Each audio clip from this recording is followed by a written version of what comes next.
start right now. Yeah. Okay. Yeah. Wait, no. 25 minutes would be... The bell would ring. The bell would have rung.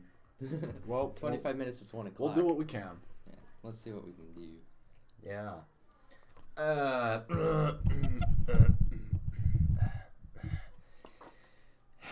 Hola. Hey. Bonjour. Hold on.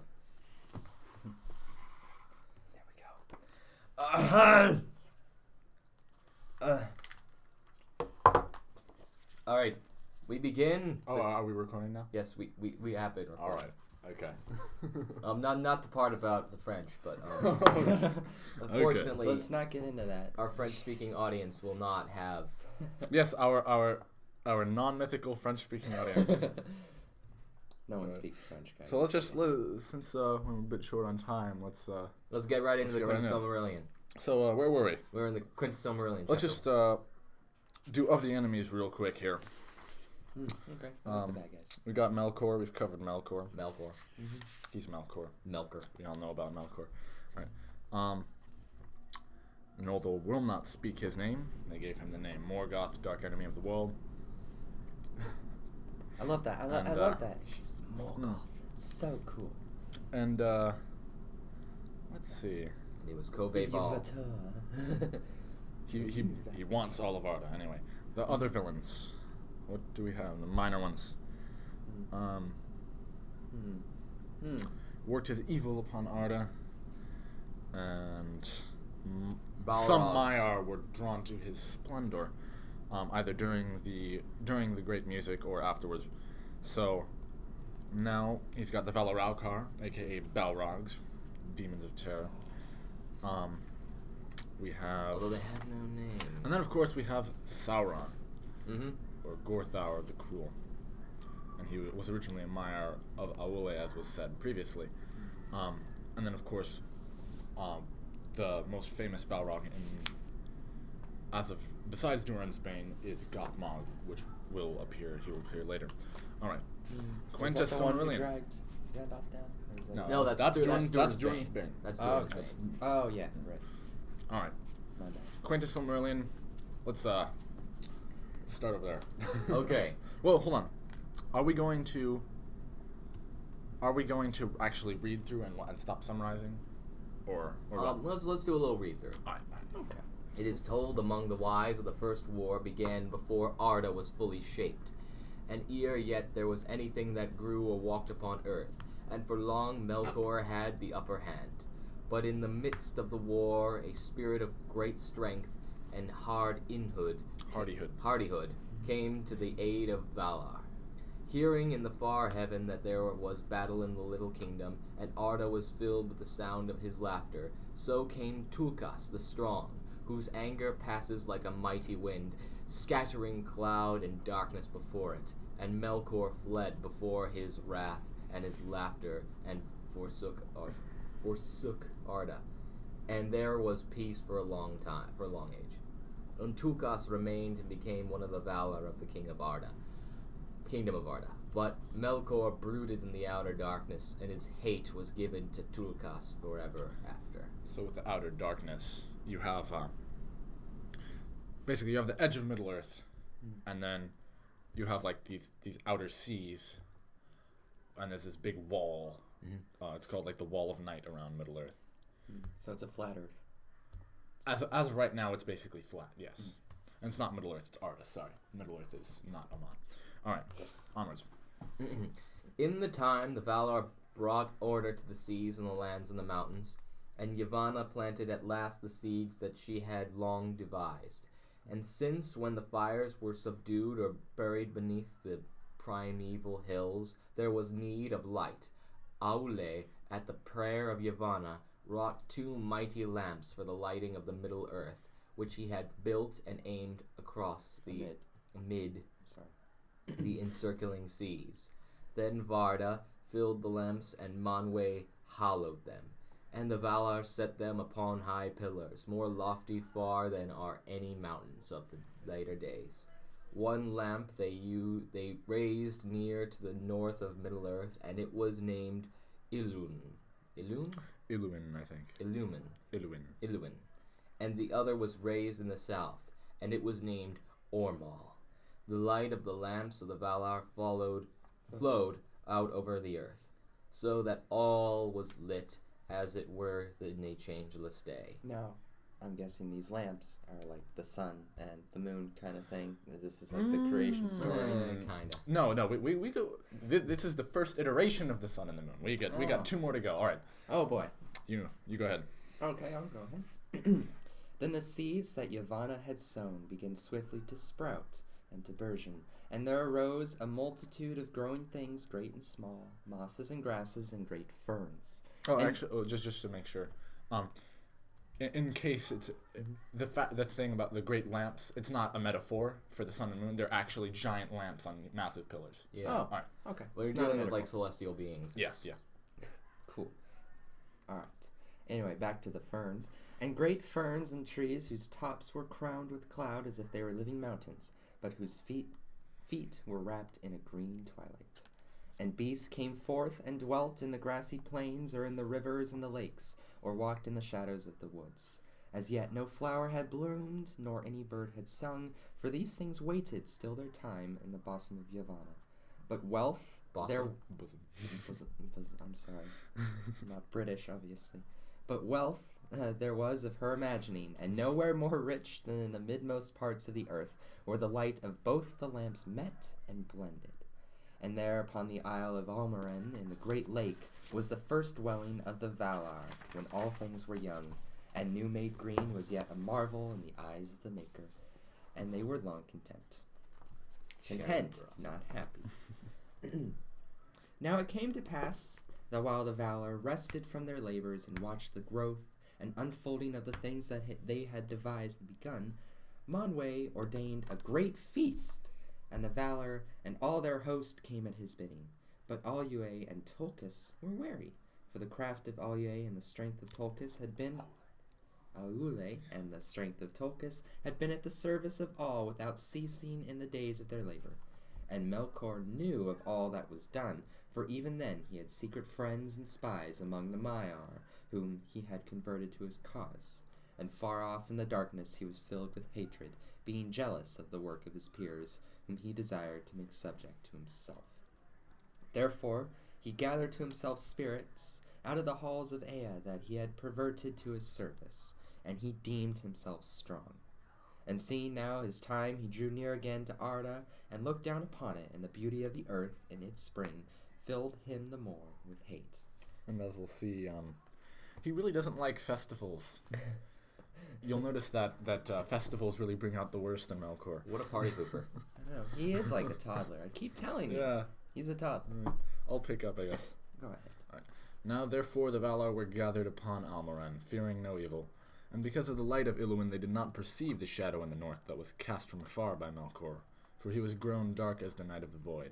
And it is sung that in the feast of the spring of Arda, Tulkas espoused Nessa, the sister of Orome, as she danced before the Valar upon the green grass of Almoran. Then Tulkas slept, being weary and content, and Melkor deemed that his hour had come.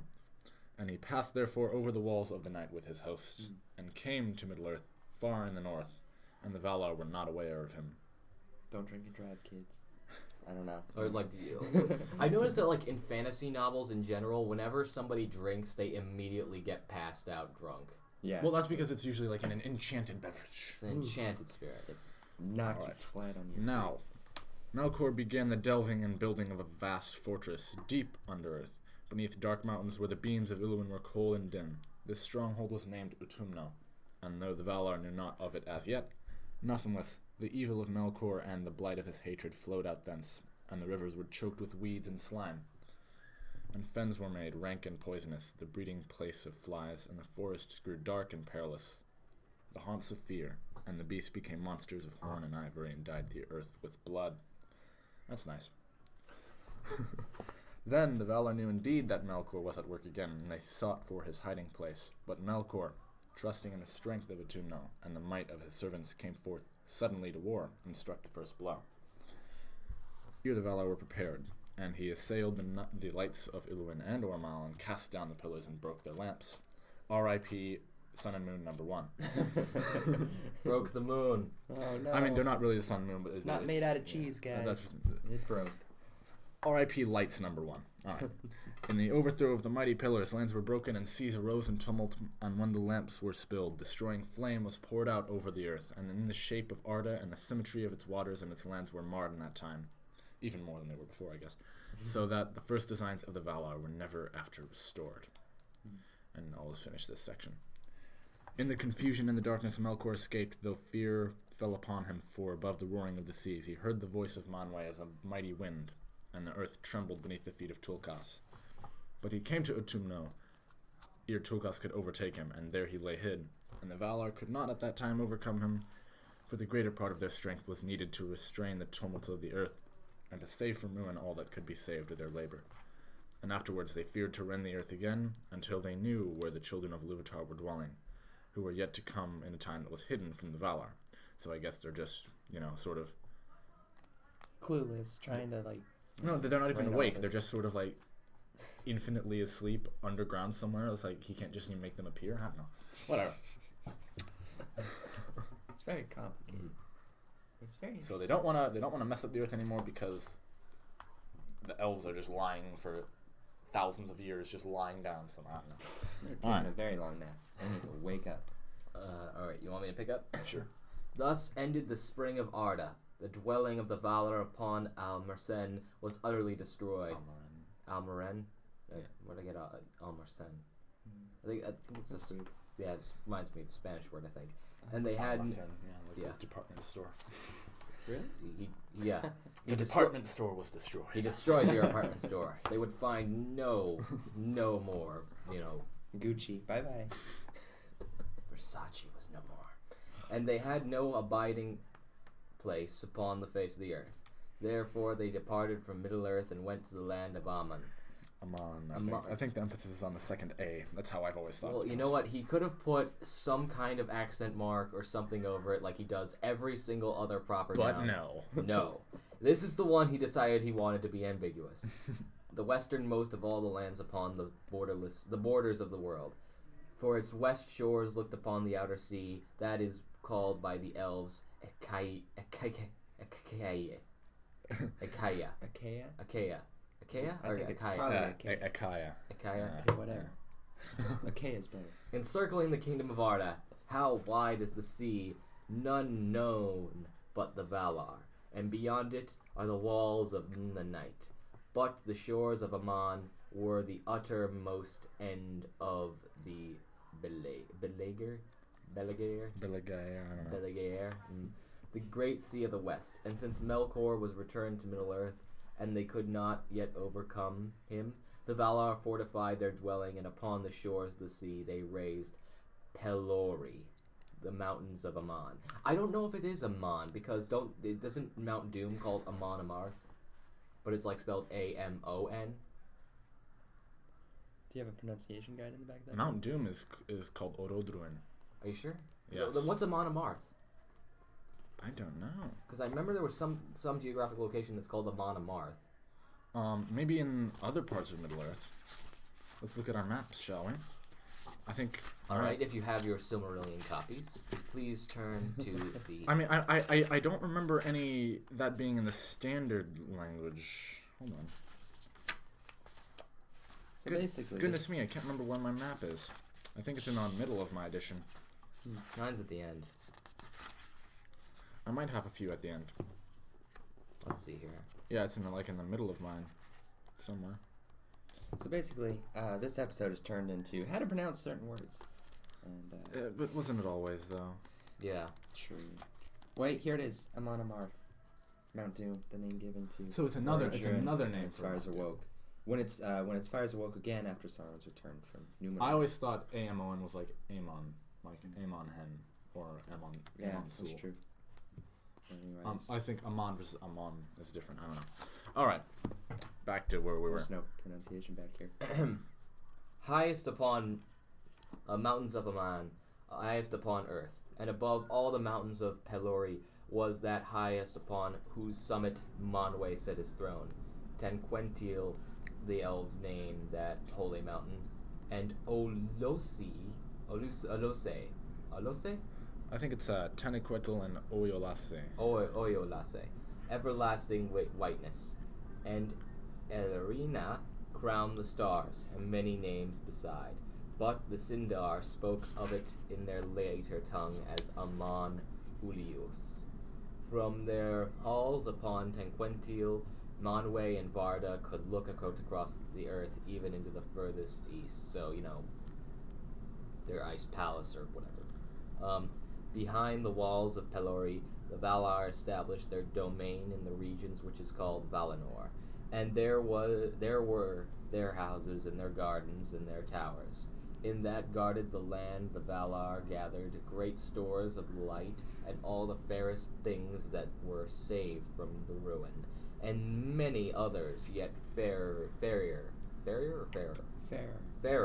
they made anew, and Valinor became most beautiful, even more beautiful than Middle-earth in the spring of Arda, and it was blessed, for deathless dwelt there, and they're not faded nor withered, neither was there any stain upon flower or leaf in that hand, nor any corruption of sickness in anything that lived, for the very stones and waters were hallowed. So basically it's a utopia. It's a pretty paradise. Well, it's not a utopia because it's real. Yeah. Ah, sorry. Right. None of you are allowed to touch it, by the way. It's too nice. It's too nice. Basically now we have our geography for basically our geography for Arda throughout this whole the first stage, except for some small changes. This is how it is now. You've got Middle Earth, or the western end is where most of it takes place in Beleriand, and then you've got your Great Sea of the West, and then Amon, which is where the Valar dwell. They're just chilling. And do we want to do these next couple paragraphs? Or? Yeah, we can do the next couple paragraphs. We actually only have a couple pages left of the first chapter. Yeah, we won't be able to finish that, but we will. Let's just get down this page. So are we going to shift, or? Jonathan, you want to take over? Just tell me when to start. And I don't know, because this last place was actually pretty good. And when the Valinor? Yeah. Anyway, and when Valinor was full wrought, and the mansions of the Valar were established, in the midst of the plain beyond the mountains they built their city, Valmar of many bells. Before its western gate there was a green mound, as Isilahar, that is named also... What? I think it's Azalohar. Azalohar, that is named also Corolere. And Yavanna hallowed it, and she sat there long upon the green grass and sang a song of power, in which was set all her thought of things that grow in the earth. But Nienna thought in silence, and watered the mold with tears. In that time the Valar were gathered together to hear the song of Yavanna, and they sat silent upon their thrones of council in the Mahanaxar, the ring of doom, near to the golden gates of Valmar, and Yavanna Kamantari sang before them, and they watched. We can keep going for a minute. Sorry. And as they watched upon the mound, there came forth two slender shoots, and silence was all over the world in that hour. Nor was there any other sound save the chanting of Yavanna. Under her song the saplings grew and became fair and tall, and came to flower, and thus there awoke in the world of two trees of Valinor. Of all things which Yavanna made they have most renown, and about their fates all the tales of the elder days are woven. Okay, so within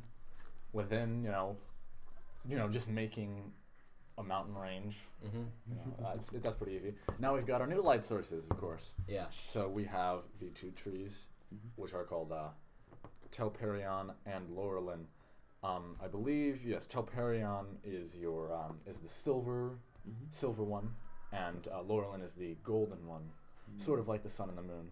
And they have their nectar is the color of whatever light they emit, and they fade and they fade and brighten.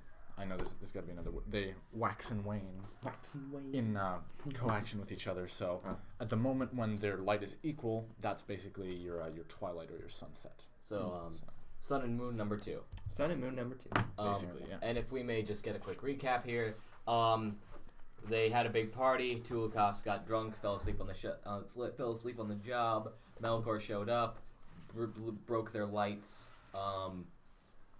Middle Earth kind of, not very nice. Made them on, made it very nice, and now Sun and Moon number 2. And now, yes, the first age of the trees has begun. So that's where we'll wrap up for today. Yeah. Awesome. Tune in next time, audience. One last thing. Apparently, someone who watched the episode did not know how many people were speaking. So, if we could just get a quick introduction of each individual person. Hi, it's me, Joseph, and that's you. Asa. And that's you. Jonathan. There's 3 of us. Okay.